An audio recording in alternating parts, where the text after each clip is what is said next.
ndashakisha ntabwo ninenga ngo intege nkeya nta nubona nabisinye ndashakisha kugwiza abahinzi ubwo nzasanga umuntu afite diplome kandi ari umugoronome kandi ahinga nibyo ndashishakamo rwose.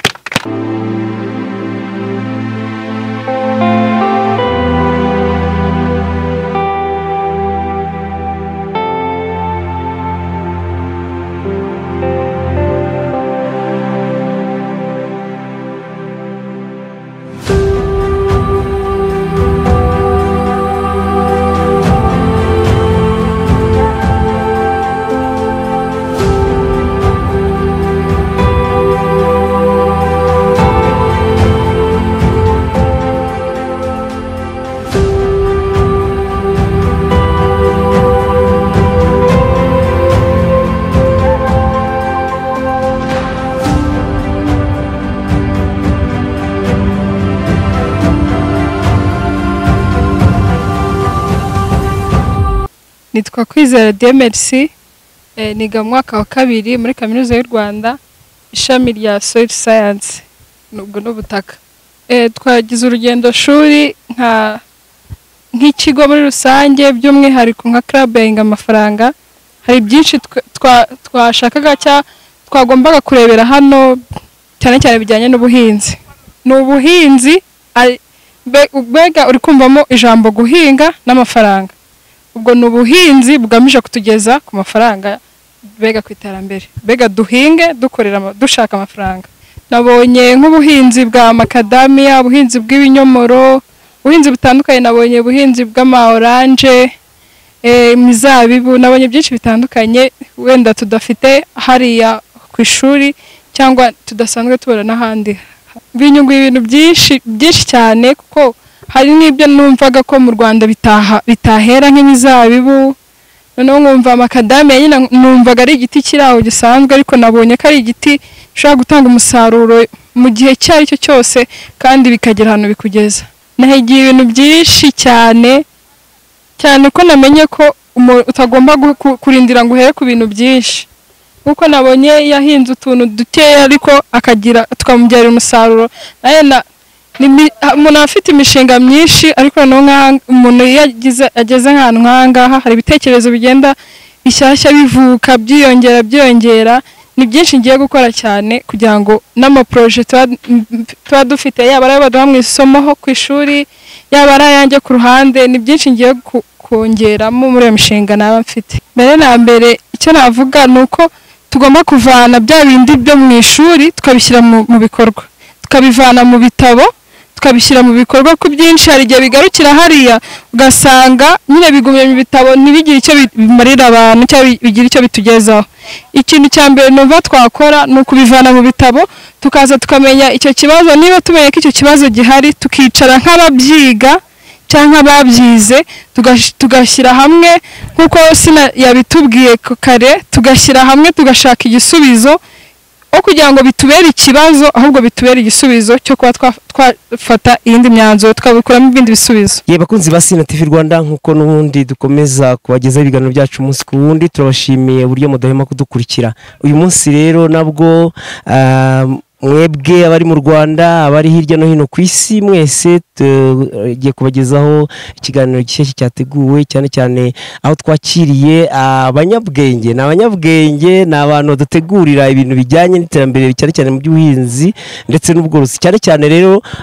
murumva ni abahanga, ariko reka turi kumwe n'umuyobozi hano ndetse waje abayoboye. Reka atangira twibwira hanyuma dukomeze. Nitwa Dr. Guillaume Nyegetere, ndi acting principal w'ikigo cy'ubuhinzi cya kaminuza tukita UAKVM turi Busogo.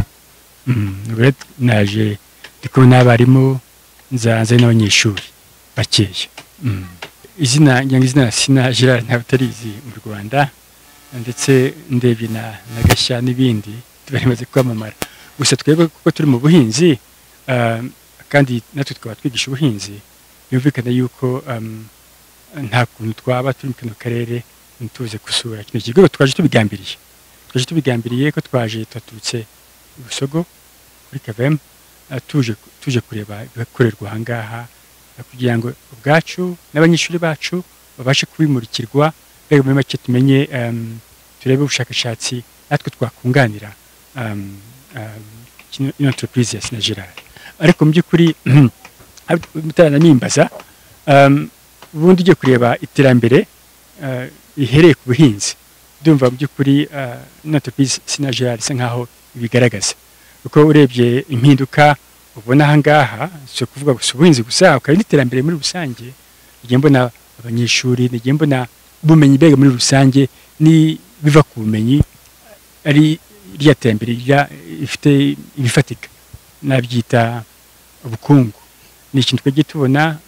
ku bwanjye naje nzi yuko hari ubuhinzi yego naje nzi yuko hari ibikorwa bijyanye no kubyaza umusaruro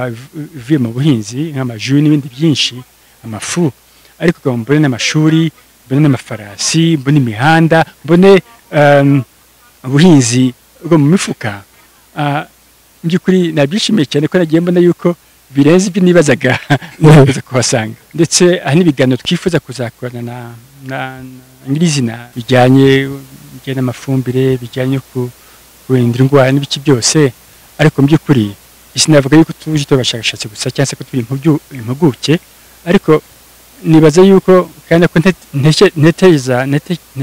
igihe cyose twaje turi n'abanyeshuri buriya nubwo turabasaza benshi twebwe dusaziye mu bwarimu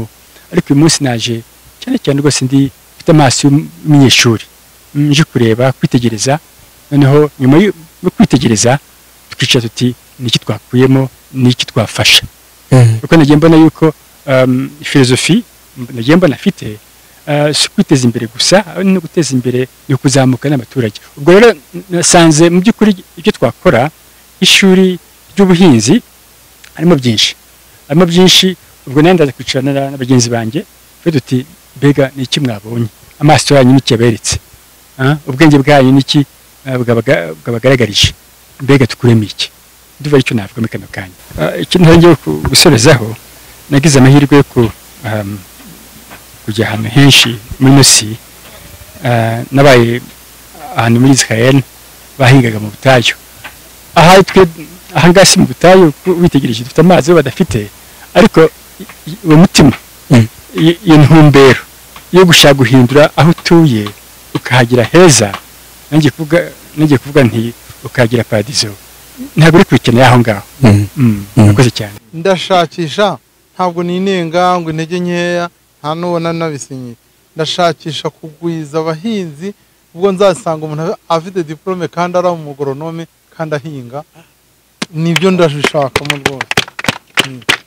nkongeho kandi adakenye ahinga kigoronome akamenya no gushaka isoko byose bikagerwaho akazamuka ndimo kuvugana na baba ni bwa buvugizi nirwa ndavugana n'abo borozi bo mu Mutaranayo abashumba batabyigiye ntabwo babirukanye bakoje ibintu ariko be kugira impungenge zo kwangaje abaveterineri ngo aribo bahinduka abashumba abona umushahara ukwiye kandi anavura inka igihe irwaye anamenye mbese gukurikirana gahunda ijyanye nayo kuko niba akamagara 10 umuveterineri yazaga akawukamisha 20 nta gihombo n'ubundi uzamuhemba mu byo yinjiye buriya naho ngaho uzambe hafi gusa wenda icyo umuntu yakomeza avuga ni uko ubundi iriya koleji yacu ifite ubuhinzi ubworozi amashyamba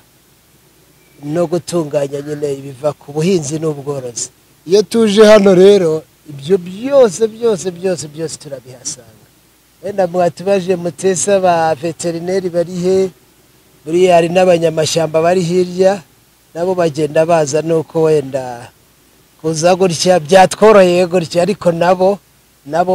bagomba kuba tashidihana nuko ngo rero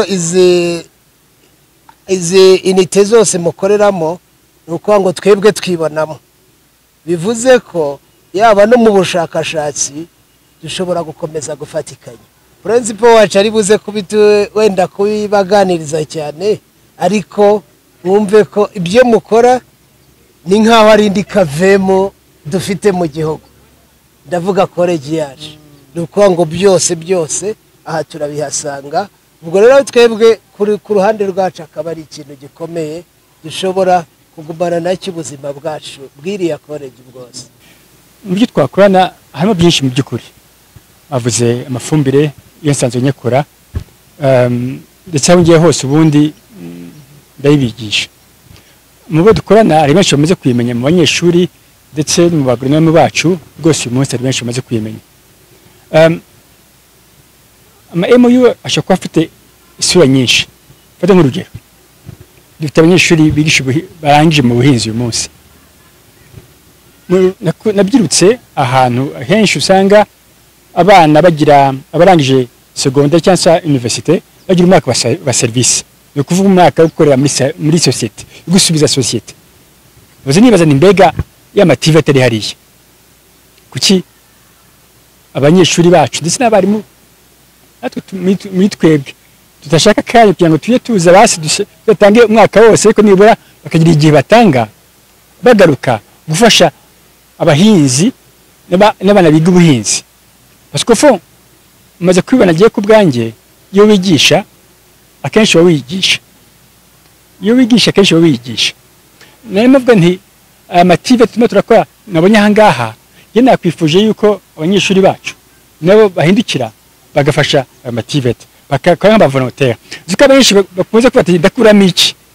iyo bavuze ngo ndakuramo iki akenshi bakaza kuvuga ati amafaranga nyamara kandi